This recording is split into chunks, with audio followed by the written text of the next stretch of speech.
Malam, perkenalkan teman-teman, nama saya Arteris Baba, NIM 3220007, yaitu saya mau mempresentasikan yang judul Sistem Informasi Manajemen. Ya, saya langsung saja secara membahas pokoknya secara singkat, yaitu saya membuat materi ini secara individu, yaitu saya sendiri untuk mempresentasikan secara singkat. Ya, terima kasih atas waktu dan kesempatan yang diberikan kepada saya. Saya langsung mempresentasikan materi ini.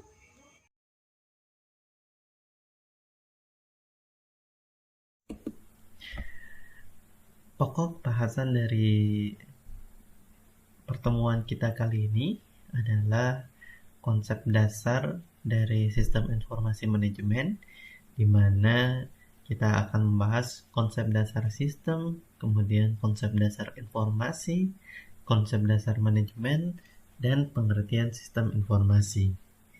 Tujuan instruksional khusus atau yang ingin kita capai dari pertemuan pertama ini adalah mahasiswa mampu memahami sistem informasi manajemen, memahami pengelolaan sistem informasi, dan peranannya dalam organisasi.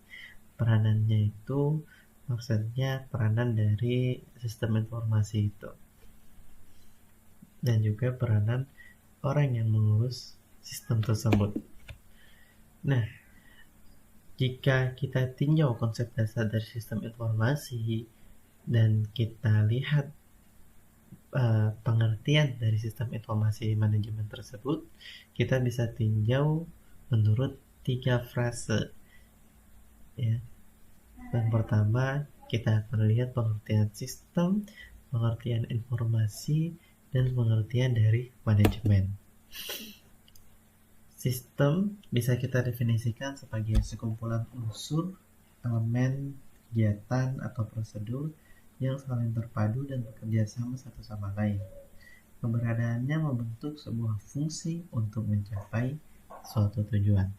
Contoh nih, sistem komputer dia punya unsur berupa keyboard, CPU atau prosesor, monitor, mouse, printer, dan modem, dan lain-lain ya. Kemudian tujuannya itu untuk pengolahan data atau untuk perhitungan. Ya. Kedua, contoh sistem tubuh. Unsurnya berupa organ tubuh, ada jantung, ada paru-paru, ada otak, ada usus, dan lain-lain ya. Kemudian ada unsur juga berupa panca indera, mata, telinga, lidah. Ya. Tujuannya itu untuk keberlangsungan hidup. Itu contoh kedua.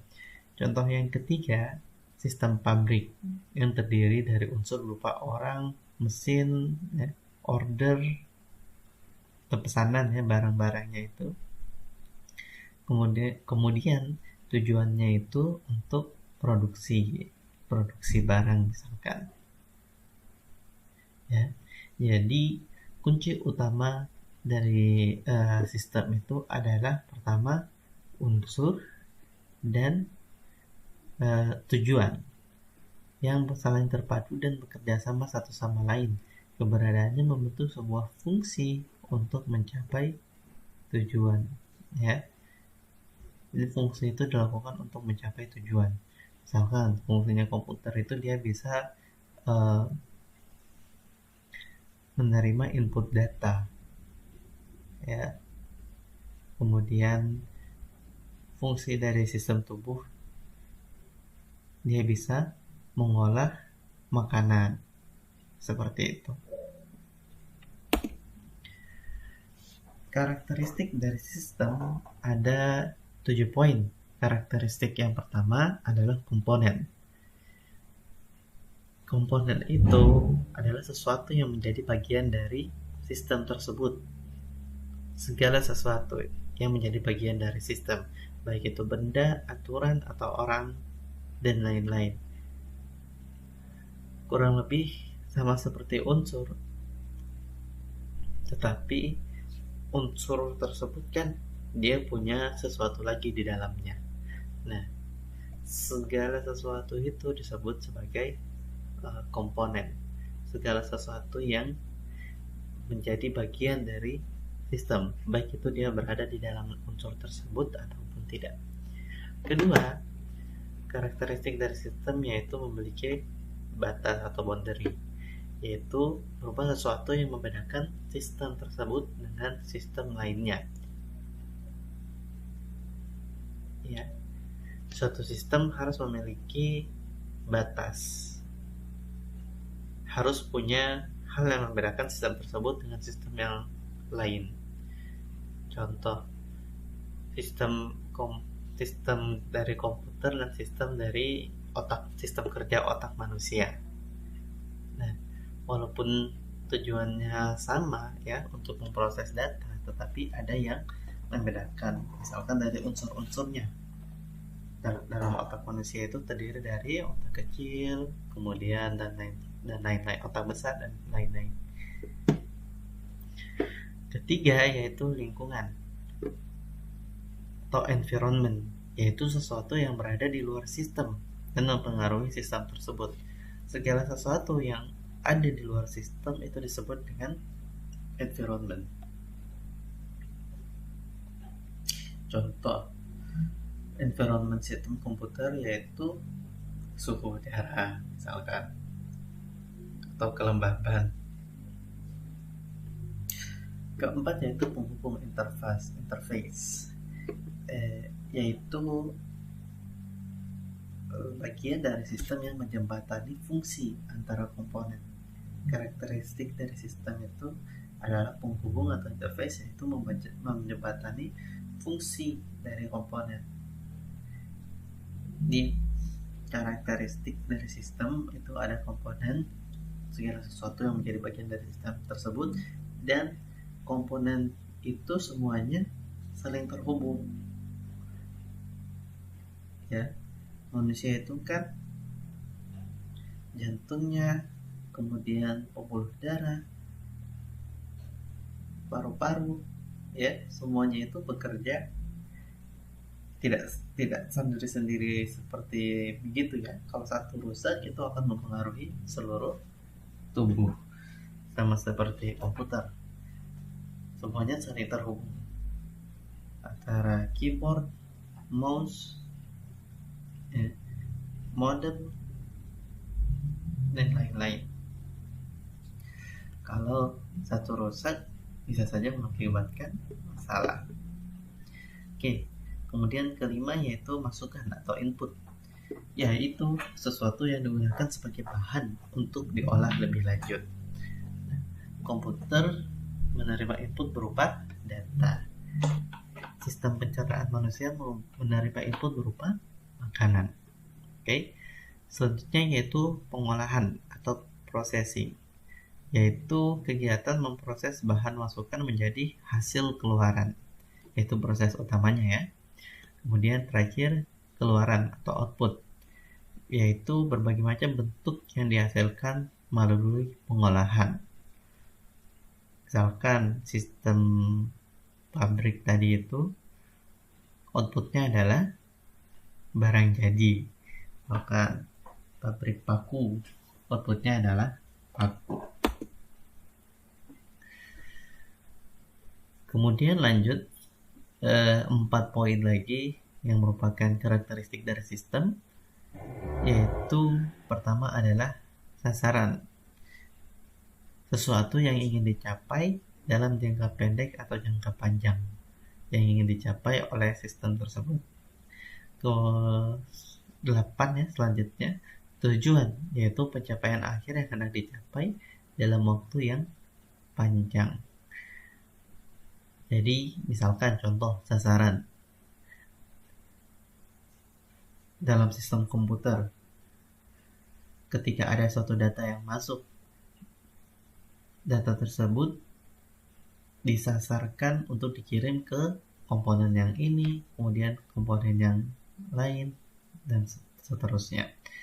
Kemudian tujuan itu tujuan akhir dari sistem tersebut, yaitu pengolahan data. Selanjutnya, karakteristik dari sistem adalah kendali, yaitu menjaga sistem agar tetap berjalan sesuai rencana dan tujuannya.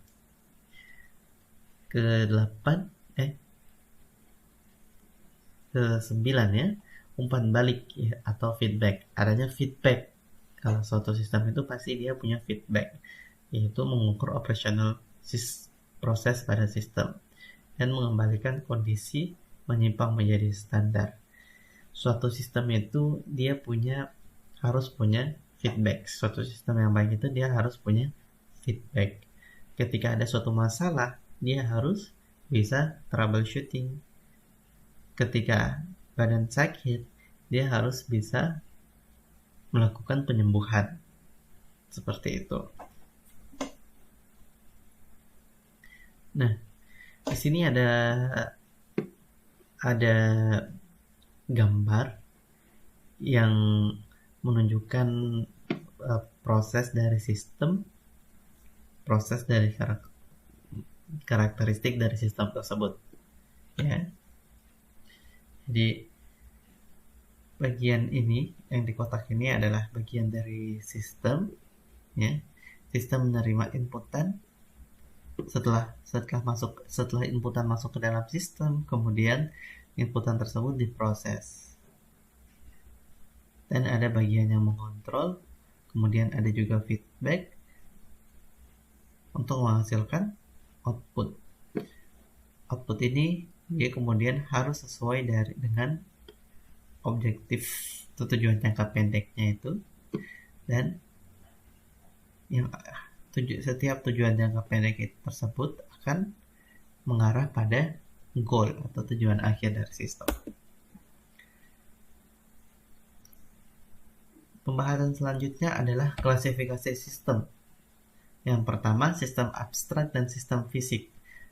Abstrak sistem, yang namanya abstrak ya berarti dia tidak tampak nyata atau tidak bisa kita pegang. Yaitu pertama OS atau sistem operasi ya. Kedua program komputer. Kemudian selanjutnya physical system yang tampak nyata dan bisa kita pegang. Yang pertama yaitu contohnya sistem komputer. Contoh yang kedua yaitu manusia. Karena manusia ini kan suatu sistem tersendiri ya. Kita punya unsur-unsur berupa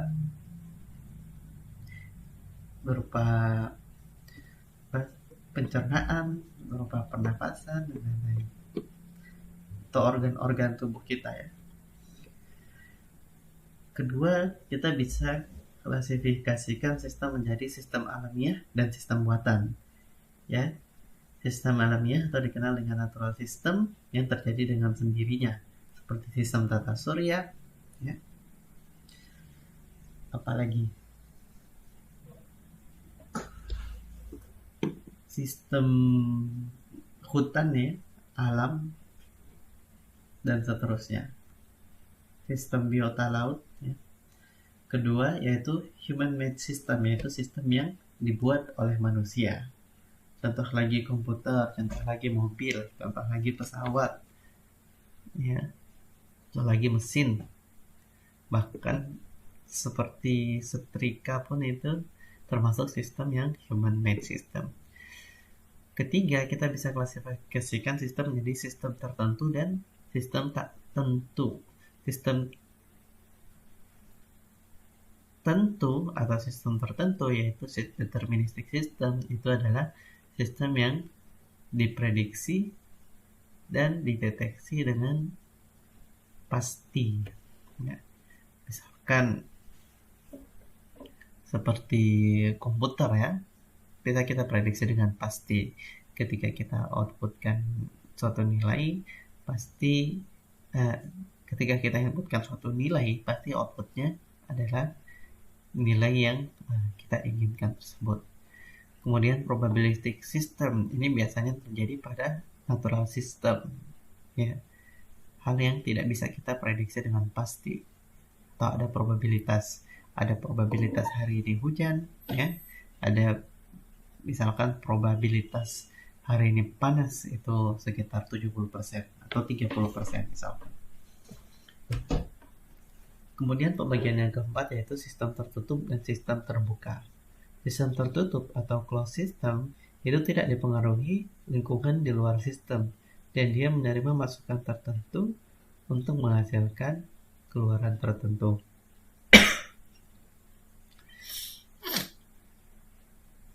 Contohnya ini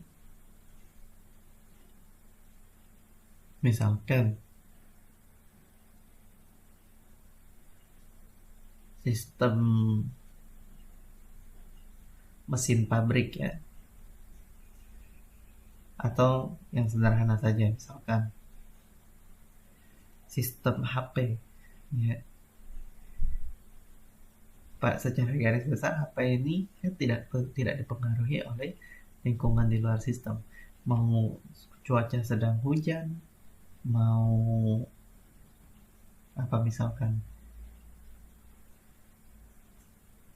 ruangannya sedang lembab, ya, mau cuaca udaranya dingin, ya, HP tetap bisa kita pakai sebagaimana mestinya. Kecuali kalau memang terkena air ya. Itu contoh. Kemudian kedua yaitu open system, yaitu sistem yang dipengaruhi lingkungan luar dan menerima masukan dari subsistem yang lain dan memberikan keluaran untuk subsistem yang lain. Ini contoh yang sederhananya ini sistem kerja tubuh manusia ya. Terdiri dari subsistem pernafasan, subsistem pencernaan, subsistem ekskresi ya, dan itu saling terhubung satu sama lain ya. Sistem kerja jantung, dia memompa darah, kemudian dia mengirimkan darah tersebut ke sistem pembuluh darah ya, dan darah tersebut berisi nutrisi-nutrisi yang telah diproses oleh sistem pencernaan dan seterusnya. Nah, sekarang kita sudah selesai bahas tentang sistem. Kita akan pergi ke bagian kedua, yaitu membahas tentang konsep dasar informasi. Nah, konsep dasar informasi. Definisi dari informasi bisa kita lihat pada poin yang pertama ini, yaitu hasil pengolahan data yang sudah menjadi bentuk yang memiliki arti tertentu. Di informasi itu sebelumnya adalah data dan dia diolah dan sehingga dia memiliki kata kuncinya ini, arti tertentu. Sementara itu data adalah sekumpulan fakta yang menjadi bahan pengolahan lebih lanjut. Data itu dia bersifat objektif, kualitatif, dan kuantitatif. Dia bisa bersifat tiga itu. Contoh, informasi kependudukan itu berasal dari data berupa biodata penduduk yang berisikan nama, jenis kelamin, tempat tanggal lahir, dan pekerjaan. Ya, mudah dipahami ya. Kemudian informasi ketika dia diproses, dia bisa menghasilkan informasi jumlah penduduk atau jumlah penduduk miskin atau DPT, daftar pemilih tetap untuk pilkada ya, pemilu. Kedua, contoh informasi akademik, dia menerima data atau fakta fakta, sekumpulan fakta berupa biodata mahasiswa, nilai mahasiswa tersebut, kemudian aktivitasnya, dan informasi tersebut bisa diolah menjadi data tersebut bisa diolah menjadi informasi berupa absen per kelas, transkrip, IP, IPK, dan ijazah. Jadi prosesnya kurang lebih digambarkan oleh ini ya, bagan seperti ini. Berasal dari suatu fakta kemudian dikumpulkan menjadi data, dan melalui suatu proses maka akan terbentuk suatu informasi. Nah, informasi ini dia tidak berhenti di sini. Informasi ini bisa lagi tetap dianggap sebagai suatu data oleh proses, bisa lagi menjadi data bagi suatu proses yang lebih kompleks lagi untuk menghasilkan informasi lagi, dan seterusnya. Misalkan data jumlah penduduk dan data jumlah penduduk miskin, informasi jumlah penduduk dan informasi penduduk miskin. Ini merupakan data yang bisa kita gunakan untuk mencari informasi rasio kesejahteraan misalkan, atau Gini ratio misalkan ya. Jadi informasi itu bisa menjadi data bagi proses yang lain untuk menghasilkan informasi yang lebih spesifik. Nah, faktor informasi yang mempengaruhi informasi itu yaitu pertama ada fungsi, kemudian biaya, nilai, dan mutu informasi. Fungsi informasi yaitu untuk menambah pengetahuan, mengurangi ketidakpastian, mengurangi risiko kegagalan, mengurangi keanekaragaman atau varian ya. Jadi daripada datanya itu bawahnya, daripada kita kasih, misalkan kita diminta oleh dosen kita ya untuk melihat ke data IPK mahasiswa, daripada kita sampaikan kepada dosen kita data IPK-nya seperti ini Pak, ada 1000 orang nilainya segini. Nah, itu tidak, kurang cerdas ya kalau menurut saya. Jadi yang cerdasnya itu kalau kita bisa mengolah data tersebut menjadi informasi dulu, baru kita beritahukan kepada dosen kita itu. Jadi dari 1000 orang sekian persen berada di antara nilai ini Pak, kemudian sekian persen gagal, sekian persen bisa mengambil 24 SKS kayak gitu. Kemudian fungsi informasi bisa memberi standar atau aturan atau batasan. Nilai informasi yaitu berupa kemudahan dalam memperolehnya, bersifat luas dan lengkap, memperhatikan ketelitian atau akurasi, kecocokan dengan pengguna, relevans, ketepatan waktu, kejelasan, keluasan, dapat dibuktikan, bukan prasangka atau perkiraan ya, dapat diukur. Mutu informasi yaitu kontrol sistem untuk mengeliminir kesalahan ya. Informasi yang baik itu informasi yang bisa mengeliminir suatu kesalahan. Sama seperti contoh yang IPK tadi ya, daripada sang dosen salah memahami persebaran IPK mahasiswa, daripada dia lihat satu persatu data IPK mahasiswa tersebut, jadi lebih baik diproses dulu menjadi informasi sehingga kita tahu berapa jumlah mahasiswa yang baik, kemudian jumlah mahasiswa yang bermasalah ya gitu. Dan mutu informasi itu harus ada pemeriksaan internal dan eksternal, kemudian penambahan batas ketelitian data, kemudian ada feedback dari pemakai untuk menilai kesalahan yang mungkin terjadi. Kemudian balik ke biaya informasi, yaitu ada biaya untuk perangkat keras, biaya analisis, perancangan dan pelaksanaan sistem, biaya tempat dan lingkungan, biaya perubahan metode ya maksudnya ya, atau di dalam suatu prosesnya itu. Kemudian biaya operasi. Sekarang pokok bahasan yang ketiga, yaitu manajemen. Manajemen itu merupakan pengolahan kegiatan untuk menjalankan tugas dan fungsi serta tujuan dari organisasi. Manajemen yaitu proses yang memanfaatkan sumber daya yang tersedia untuk mencapai tujuan. Kata kuncinya tujuan ya. Kegiatan dalam manajemen yaitu perencanaan, pengendalian, pengawasan, pengambilan keputusan.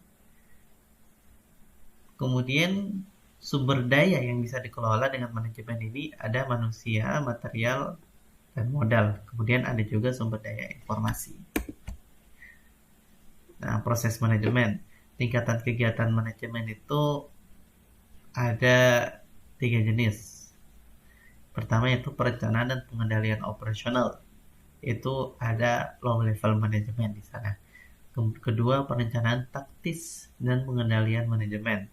Itu ada middle level manajemen. Kemudian pada perencanaan strategis ada top level manajemen. Ya. Perencanaan strategis itu berupa top level manajemen. Ya. Top manajemen tingkat atas bisa dilihat pada gambar berikut ini ya. Contoh gambar operasional. Pada ini contoh pada suatu kasus pada perkantoran misalkan. Pada level manajemen dan pengguna informasi. Pada level low, ada level middle, ada level top. Nah, jumlah operasional pada level low atau pada tingkat rendah itu lebih banyak daripada pada tingkat tengah. Dan pada tingkat tengah lebih banyak daripada pada tingkat atas atau top yang merupakan strategis. Nah, pada tingkat rendah itu adalah pengendalian operasional ya. Pada posisi itu pada perkantoran misalkan ada posisi supervisor.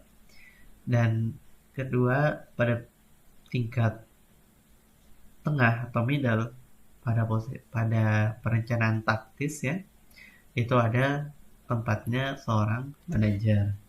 Kemudian untuk manajemen pada tingkat atas top atau perencanaan strategis ya, itu ada pada posisi direktur atau wakil direktur.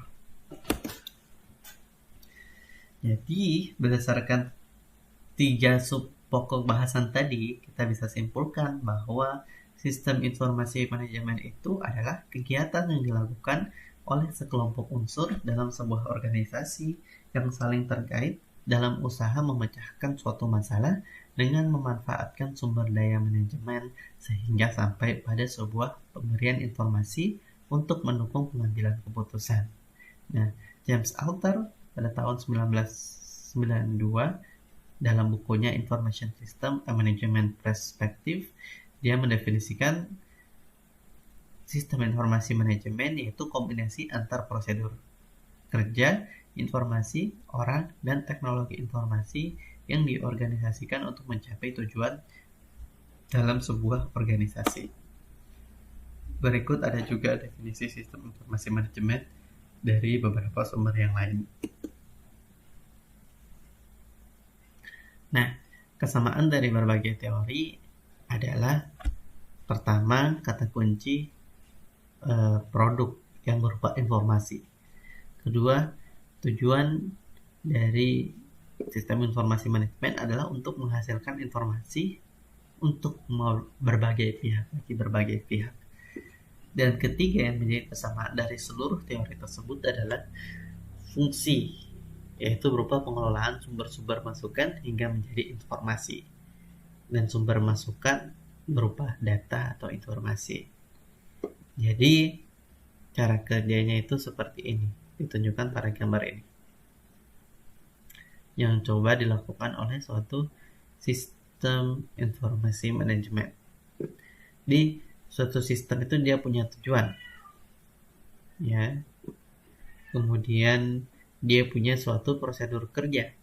Tujuan itu dinyatakan dalam suatu prosedur kerja, dan prosedur kerja ini dia bisa menghasilkan informasi atau dia membentukkan suatu informasi. Ya. Kemudian prosedur kerja ini bisa digunakan untuk men-train manusia, ya, atau untuk menghasilkan data kepada manusia, atau bisa memanfaatkan manusia untuk memproses, ya. Kemudian prosedur kerja ini juga bisa memanfaatkan teknologi informasi berupa perangkat keras dan perangkat lunak yang memproses data.